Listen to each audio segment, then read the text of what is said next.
In the ancient lands of southern Africa, a young prince left the stone walls of Great Zimbabwe, chasing salt.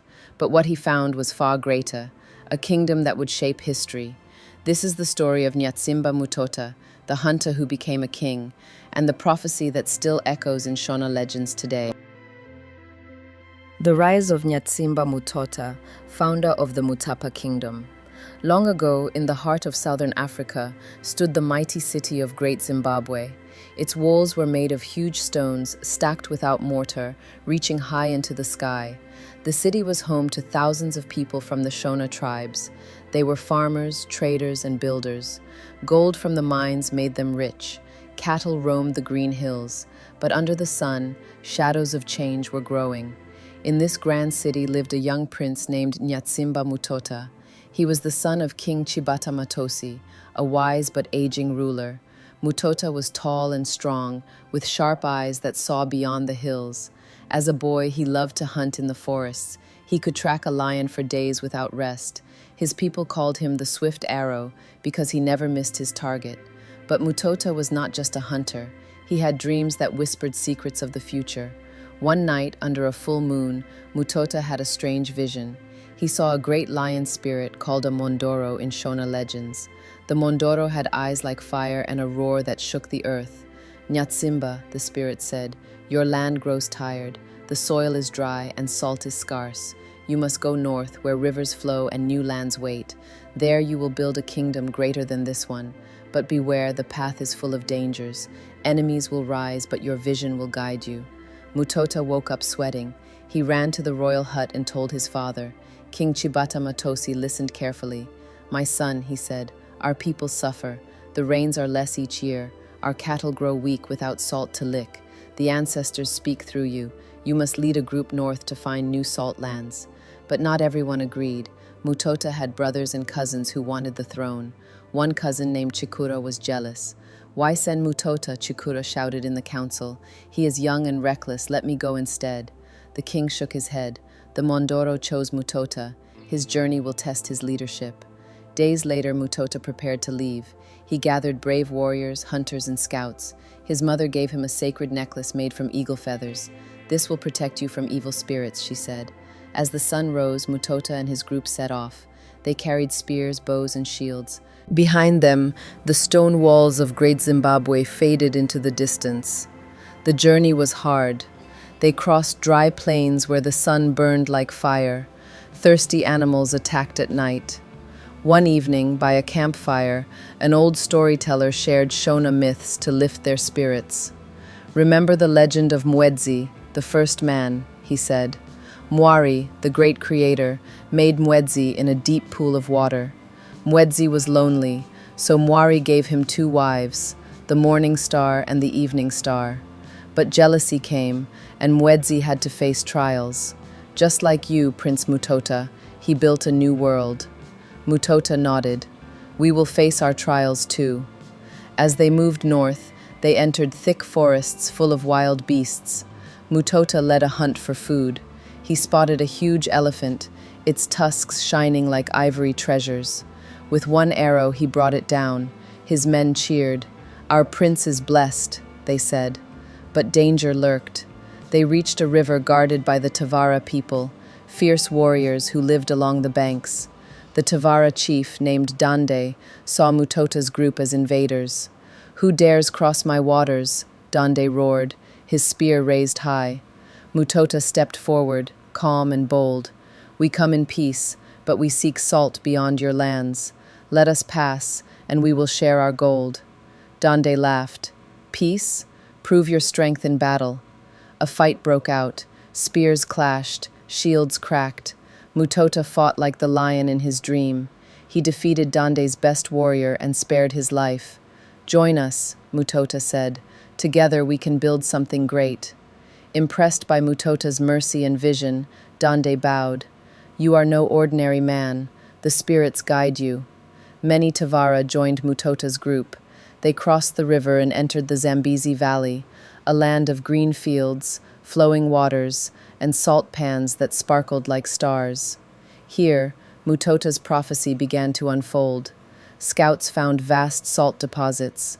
Prince, "This is the place," they shouted, but local chiefs resisted. One powerful ruler named Mukombwe controlled the valley.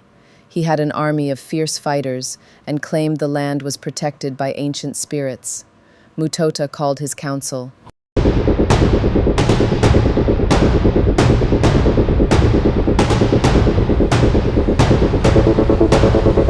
Their spears sparked in the sun.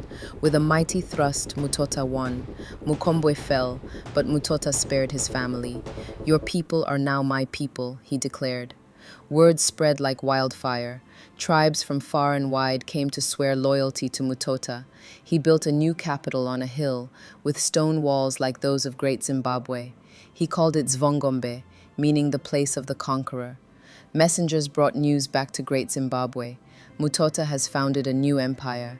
As king, now called Mwene Mutota, meaning Lord of the Conquered Lands, he ruled with wisdom. He set up trade routes for gold, ivory, and salt. Portuguese traders from the east heard of his riches and came with cloth and beads.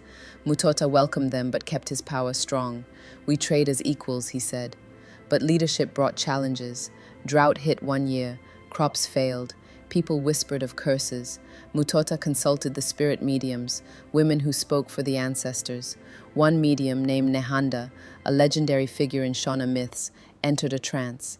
"King," she said, "honor the Umhondoro, build shrines and share the harvest." Mutota listened. He ordered festivals where people danced to drums and sang old Shona songs.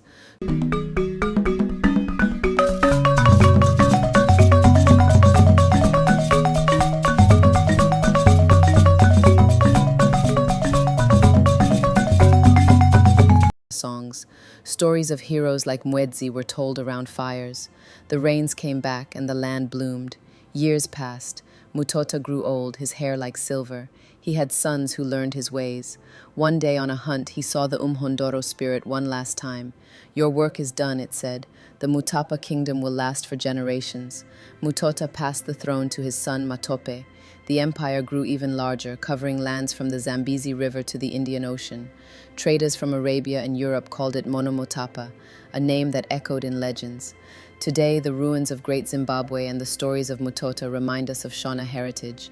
His journey teaches leadership. See the future, listen to prophecies, conquer with heart. In Shona oral traditions, Mutota is the hunter who became a king, the prince who built an empire from salt and vision. But wait, there's more to the tale. Let me tell you about the hidden myths woven into Mutota's life. In Shona legends, the Mondoro spirits are guardians of the land. They take the form of lions and speak through dreams. Some say Mutota's mother was blessed by a water spirit, giving him strength to cross rivers without fear. During his journey, Mutota faced a mythical beast, a giant snake called the Nyami, guardian of the Zambezi. In the stories, Nyami coiled around a mountain, blocking the path. Mutota offered it a cow and sang a praise song. "O great river spirit, let your waters flow for my people." The snake uncoiled, and a flood of fresh water revealed hidden salt pans. Conquest wasn't just battles. Mutota used prophecy to unite tribes.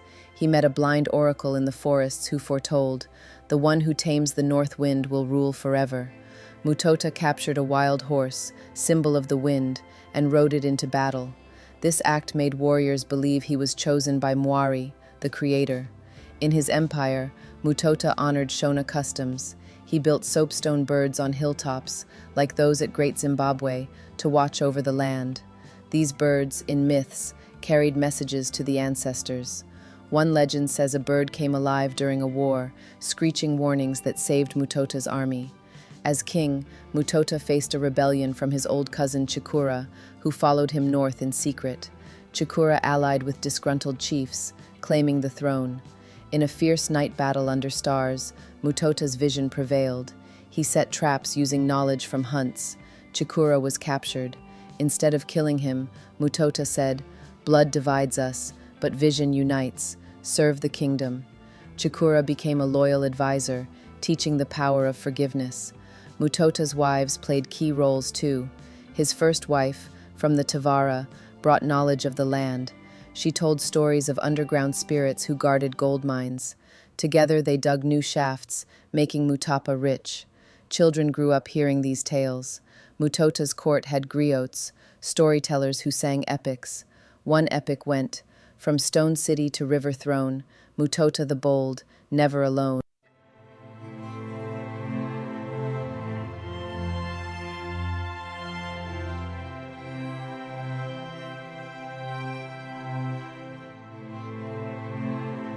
Trade boomed. Caravans carried ivory tusks, gold nuggets, and salt blocks. In return came iron tools and colorful cloths. Mutota built roads and rest houses, showing his vision for a connected empire.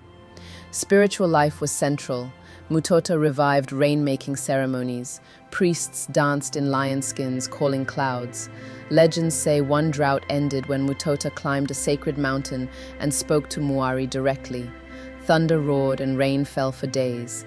As years went by, Mutota reflected on his life, from a prince hunting in Zimbabwe's hills to a king ruling vast lands. His empire stretched over mountains, valleys, and rivers. Tribes like the Karanga and Kalanga called him father. On his deathbed, surrounded by family, Mutota whispered, "Remember the Mhondoro's words, lead with heart, conquer with wisdom, preserve our stories for the children." After his passing, the Mutapa Kingdom flourished under his descendants. It lasted for centuries, trading with the world. Portuguese wrote of its glory, calling the king Emperor of the South. In Shona society, Mutota's story lives on. It's told at firesides, in dances, it preserves culture, the importance of ancestors, spirits, and unity. Young ones learn, vision turns a hunter into a legend. And so, the rise of Nyatsimba Mutota teaches us all. From humble beginnings, great empires are born. The end. If you love stories of Shona history, legends, and the great leaders who shaped our world, then stay with me until the end of this video. And don't forget, like this video, share it so our heritage lives on, and subscribe so you never miss another journey into the past.